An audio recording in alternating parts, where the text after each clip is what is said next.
คุณผู้ชมคะในช่วงเปลี่ยนผ่านทางการเมืองที่กำลังเกิดขึ้นในประเทศไทยที่มีกิจกรรมทางการเมืองเกิดขึ้นมากมายนะคะไม่ว่าจะเป็นการปฏิรูปการร่างรัฐธรรมนูญรวมถึงการเดินหน้าดึงภาคประชาชนเข้ามามีส่วนร่วมในการปฏิรูปประเทศเป็นช่วงหนึ่งที่ประเทศไทยผู้ที่ทำงานต่างๆเกี่ยวกับภาคส่วนทางการเมืองก็พยายามที่จะหาองค์ความรู้หาต้นแบบจากนานาประเทศด้วยนะคะเพื่อมาประยุกต์เข้ากับสังคมไทยค่ะหนึ่งในองค์กรที่ทำงานก็คือองค์กรมูลนิธิฟิดริก เนามันนะคะเป็นองค์กรที่ไม่แสวงหาผลกำไรและทำงานเพื่อที่จะส่งเสริมประชาธิปไตยแบบมีส่วนร่วมเสรีประชาธิปไตยหลักนิติรัฐและหลักนิติธรรมแนวคิดที่เกิดขึ้นที่ประเทศเยอรมนีที่คนไทยบางส่วนพูดถึงจะนำมาประยุกต์ใช้ได้กับประเทศไทยมากน้อยแค่ไหนมีข้อดีข้อเสียจุดแข็งจุดอ่อนอย่างไรนะคะวันนี้ดิฉันจะคุยกับคุณซิกฟรีด เฮโซกค่ะผู้อำนวยการส่วนภูมิภาคมูลนิธิฟิดริก เนามันค่ะ Thank you for joining me Mr. Herzog Thank you so much You have been advocating for democracy for many years on behalf of FNF Can you tell me which country has the best democracy in the world? Oh, that's a tough one. I don't think that there is one country that has the best. We have a whole range of democratic countries in the world, but each one has a different system. There are no two democratic systems that are alike, because the culture, the preferences of the people, they all shape a different democracy. So you have some democracies that are very strongly established, where the democratic spirit is strong. Let's say Great Britain. But Britain is relatively weak in local government. You look at local government, Germany, Switzerland, the United States have a very strong tradition of local government. Then you have parliamentary systems that work well in having stable governments. You have countries like Switzerland, which has a very strong tradition of referendums. So many people look at Switzerland as a model because people can overturn laws with referendums, so it has a more direct democracy. But to look at those healthy democracies, what are key components that you can tell us that will make up healthy, vibrant democracy? I think one is that the principle, we elect our leaders and we have a say, we take a responsibility for our community where that principle is lived and is a daily reality. So a democracy lives from people's involvement, and not just every 4 years at the ballot box, but also in daily life, in their communities, in their municipalities. So the most vibrant democracies are often those who also have a strong democracy at the local level. Or conversely, a strong tradition of local democracy can help build a national democracy. I worked for some years on Bangladesh. Bangladesh has a long tradition of local government. It's now building a democracy, and the strength of the democracy draws a bit from that tradition of local government. Then an important factor that has been there for a long time is civil society. A vibrant civil society is usually a key factor. Are people allowed to organize? Can they manage their own affairs? Do they do things on their own without waiting for the government to solve problems?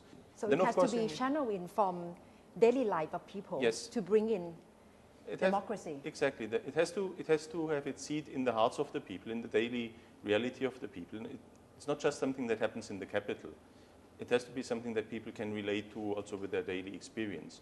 And then, of course, it needs these, in a sense, separation of powers, the constraints on power. After all, when we give government power, power means also the power to coerce. That's something that has an inherent risk. So we want to make sure that that power is used sensibly and with certain constraints. So dividing power between different actors with independent institutions like the judiciary, maybe an election commission, commission on audits, and also a division between, of course, legislature, government, judiciary, and maybe also a horizontal one between national government, regional governments, provincial governments, and municipalities. What's the situation in Southeast Asia, East Asia? That's your focus at the moment. Yes, and it's a very exciting region. And I have a personal interest in it because my wife is from the Philippines. This is a region actually that has given the world a real wave of democracy. I would say starting with the toppling of the Marcos dictatorship in '86, and then the failed revolution in Myanmar, then later on the democratic change in Thailand, then the democracy coming to Indonesia, that you have a whole wave of democratic change in Southeast Asia. Is it changing for worse or better? I'm an optimist. I believe it's, on the whole, it's changing for the better. But one thing we have learned, these things are not easy. Just changing a system or bringing in a new constitution is only the beginning. If we think of democracy in terms of really a lived reality, that takes time to really take root. It takes time for various, maybe also changes in government to work out the practical problems. And there are always dangers of backlashes, because a democracy, at first it's just a change in the rules of the game. But how do you live those rules? If you have a society that's still very traditional, where political families, where family clans hold a lot of power, where the society is organized like it's been since centuries along personal loyalties, patronage lines, then to change that to a more open system where people compete more freely. That seems to be the main character of Southeast Asia, isn't it? To have political clan, political family. It's been the character of the world over. This is not something that is unique to Southeast Asia. You had political families in Europe as well. So these are, Douglas North, the Nobel Prize winner in economics, has worked on this, and he basically said that was the natural state of humanity. So to evolve, to change that into a more open system, not just in politics, also in the economy, that takes time, and it's a long process. If you really just focus on Southeast Asia, because in Thailand, in Thai society, we now talk a lot about ASEAN community. We can learn from each other. What's the country that do you think can be role model of democracy in Southeast Asia? If we broaden it a little bit to democracy, also the system of rule of law, institutions and market economy, then we can also look at Singapore, which doesn't have a political democracy, but it has a relatively strong judiciary. So people's property rights are well protected. The Philippines has a more vibrant democracy with a strong local government. So I like that a lot. But in the Philippines, the judiciary is weak, and so bad behavior, bad governance doesn't get punished easily. Indonesia, again, has had an astonishing democratic transformation, has tried a relatively strong decentralization, is managing in some ways a conservative Muslim society to combine that with the democracy in a huge country. That is, again, an interesting example. And Thailand, of course, has built a rather modern economy and has in some ways a relatively stable social system, but when it comes to constitutional development, a lot of churning, a lot of debate, a lot of searching. So I don't think there's one model that, once we all follow the Philippines or we all follow Indonesia. So Thailand has to find its own path. Yes. For political reform, for political transition, which is happening at this juncture. Yes, I believe so. So far, what can you see as the strength of Thailand to move forward to political reform? I think the strength of Thailand is really the willingness to take a step back from confrontation and try to look for a common ground, to find, I think, and it might come, I'm relatively new to the country, so I want to be a bit cautious in what I say, but I think it also comes from the Buddhist ethos that asks people to find the middle path, the path of moderation, not going into extremes. So that, I think, is a strong ethos that one can tap into, to find compromise, to find, to take that search for a common ground, for consensus. And we are now in the process of drafting constitution, and model of German electoral system has been raised up that perhaps it is suitable for Thailand, that we can think of. I think when you look just at the way we elect our national parliament, that is certainly adaptable, but it's also a complicated system. So even Germans themselves are sometimes confused because it has two votes. You have a vote for a constituency, and you have a vote for the national party list. But the important vote is the second vote, the vote for the party list. That determines the number of seats that your party gets. And then which members go, that is dependent on who won a constituency. So you win, let's say you have 100 seats in parliament, all in total. Your party wins 40% of the vote, of the list vote, so it gets 40 seats. And then you look how many constituencies did you win. You won 30 constituencies, so these 30 people get elected plus the first 10 on your list. But do you think that can prevent winner takes all, or can the German electoral system help prevent that?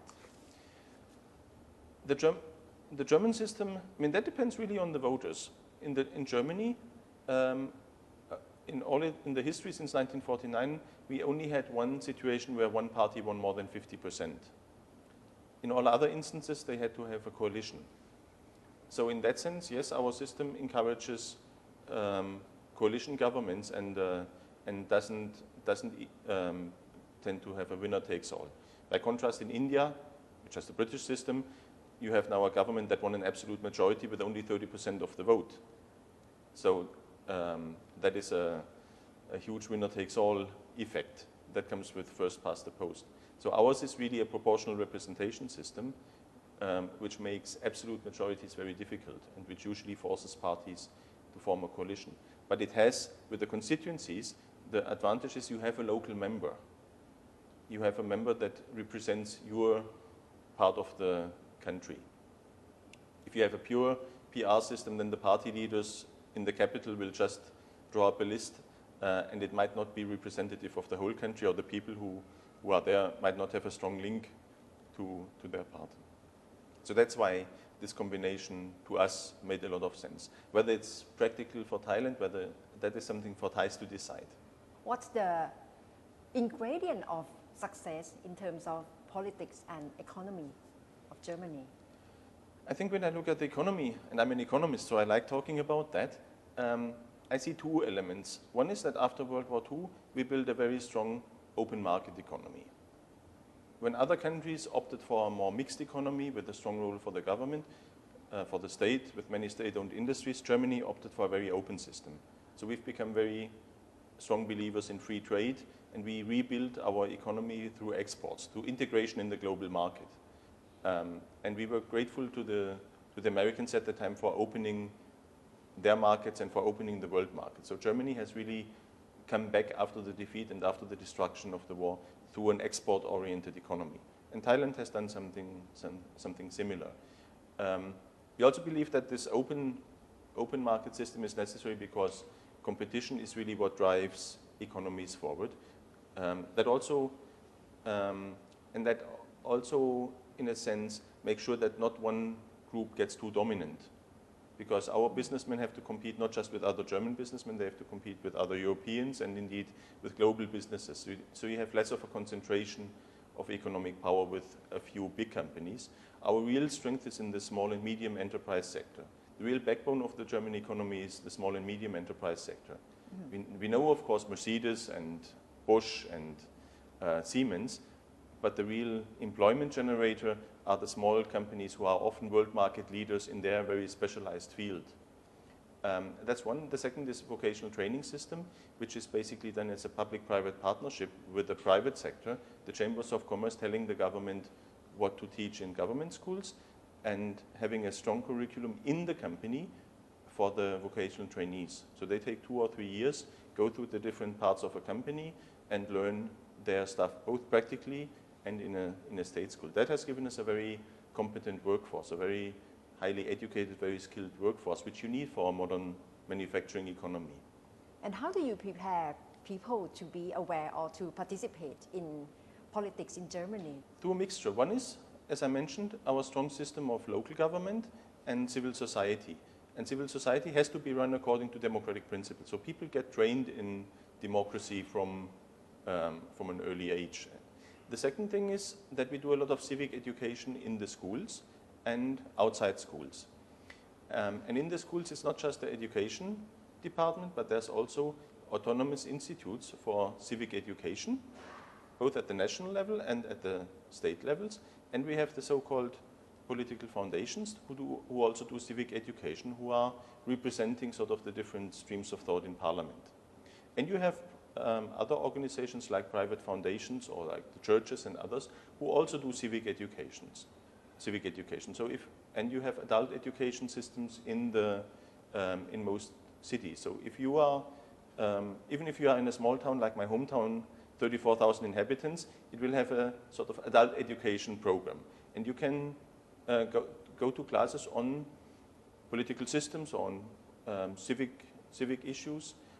You can go to maybe a workshop, to an academy. It's in every parts and parcels of the society. Yes. And people can have independent activity on politics. And who Yes. teach who? Do you have to get political experts to come and lecture for people, or people just learn among themselves? I think it's both. People learn among themselves. Just when you are a member of a society, let's say a music club or a sports club, you learn about politics a bit, because who's going to be the club president, who's going to run the affairs of the club. There's a political competition going on. But then you also get the chance to listen to political leaders. For example, of course, during election campaigns, but even outside, people will hold public forums, parties will hold public forums, other groups will hold public forums on various issues, and apart from, of course, the mass media that reports on that. But even in the daily life of a community, of a municipality, you get a lot of exposure if you're interested. Of course, if you're not interested, no matter how many programs you have, you don't reach those. But those who are interested have a lot. Do you think people feel under pressure that they really have to participate politically, or it's their second nature? I would say it's both. There is a certain pressure, a certain social pressure, especially among the older generation, that voting, a certain engagement is a civic duty. And this comes from our history with the Nazi dictatorship. People sort of took a learning from that. If you don't take an interest in politics, it can go really, really wrong, and then you pay for it. Because those people who didn't care about the rise of a fascist party to power later on had to send their sons to war and saw their houses bombed. So the consequences of bad politics in Germany became very real. So people after the war became sort of a bit more conscious that we have to make this work, and we can't just sit back and let others do it. You know, time goes on, the history gets slowly forgotten, and so the younger generation doesn't have that sort of awareness anymore. My parent generation lived through the war, so for me, I grew up with the stories of the war and what happens if things go wrong. So that gives you more of a motivation to get involved. For the younger generation that takes prosperity and peace for granted, the motivation is a bit more difficult to generate, because the motivation really comes from the knowledge this is not guaranteed. Peace, prosperity is not guaranteed. We have to work for it, and it won't succeed if we don't get involved. As the more economically advanced Germany has become, do you think the awareness or political momentum among people has been lessened? Yes, I think so, and it shows to some extent in the participation in elections. Fewer people go to vote. Fewer people become members of political parties. So there is a certain slackening of the interest, and I don't want to be too judgmental. Sometimes people say, you know, this is a sign of a mature democracy. In America, a lot of people don't bother to vote, or in Britain, because people say we're happy with the system. On the other hand, there is a danger of complacency, and that and if something goes wrong, if there suddenly is a crisis, then people can get radicalized, and we see that at the moment. We had the economic crisis, we had the euro crisis, so you suddenly in Europe see a rise of very anti-immigrant and far-right parties, which is worrying, and where you say we've forgotten the lessons of history, and we've forgotten the lessons that our prosperity was built on an open system, not on a closed one. What do you think Thai people can learn from German experience in terms of civic participation, civic engagement in political process? I think the one lesson is indeed that it's everybody's task, that we all have to be involved, and that we can all make a difference at different levels. It doesn't always have to be the national politics, it can also be at the local level, in the community. and that people can make a real difference, that they don't necessarily have to wait for the government to solve their issues for them, that they can make a contribution, that they can sort out a lot of things on their own. For that, of course, they also have to be given the space and the freedom to act on that. You mean among different groups of people in different communities at different levels, they can just form up and form a dialogue for create their own space? Yes, form a dialogue, but maybe also engage more with civil society in civil associations to do something practical in their locality. And the other, I think, is really the spirit of a certain consensus, a certain willingness to build an inclusive system, to agree on basic rules of the game. This happened after World War II, when our different parties sat together to write the Constitution, and they had strong debates in the Constitutional Convention at the time. The ideas about the economy went from market economy, open market economy, all the way to planned economy. So they decided, well, we leave that open. We leave that to the political process. We fix certain principles. We fix the principle of property right. We agree on basic human rights. We agree on how the political process is going to be structured, the electoral system, the roles of the different actors, and the rest we leave to politics. So it was a short constitution. It was one that concentrated on the basics. It, of course, also reflected our experience with Nazi Germany, so we made a very strong catalogue of basic fundamental rights. But a lot of questions were left to politics. So the Social Democrats said, okay, we won't insist on having all sorts of social legislation in the Constitution. We'll fix that once we win the election. We leave that to the political process. Then it turns out they didn't win the election, and instead the Christian Democrats and the Liberals created a more free market system. But the basic spirit of the people who drafted the Constitution was, let's create a system that we can all live with, that will give us the space to interact, to live out our vision, and to compete peacefully. Why is dialogue so important? Because there may be some arguments that to sit down, having dialogue, it's just like people coming to tell their situation, exchange information, but it doesn't really lead to any solution, any conclusion. I think in Germany, of course, at the time it worked because we had gone through such a horrible experience. So there's a different motivation. You want to build something new. So that was an exceptional situation. But more generally, the task is still to create the right frame of mind for dialogue. And the right frame of mind is, how do we envisage the country in 20 years? And on that you can very often agree. This is what we've tried to do also in these forums, that you step back a bit from the day-to-day issues and think, how do we want the country to look in 20 years? And then you can agree we want it to be more prosperous. And what will happen? More of economic development, maybe more of industrialization, more of urbanization. That probably most people can agree. Then you work backwards and say, okay, what needs to happen that we get there? And what would it take for you to come along? What does it take for me to come along? In the dialogue, the local community should invite government representatives or representative of any organization or public sector to really participate and listen to civil society. It can be either way around.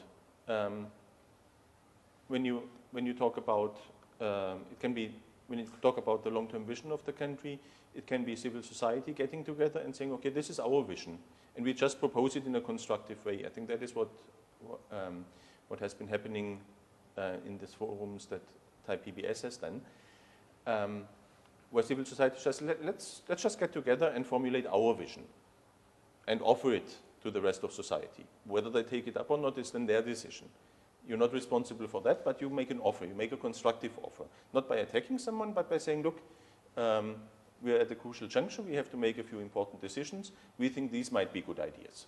What's the difference between having active people to participate and not having people's engagement at all? What would be the difference? I think when you write a constitution is supposed to be the foundational document of a country.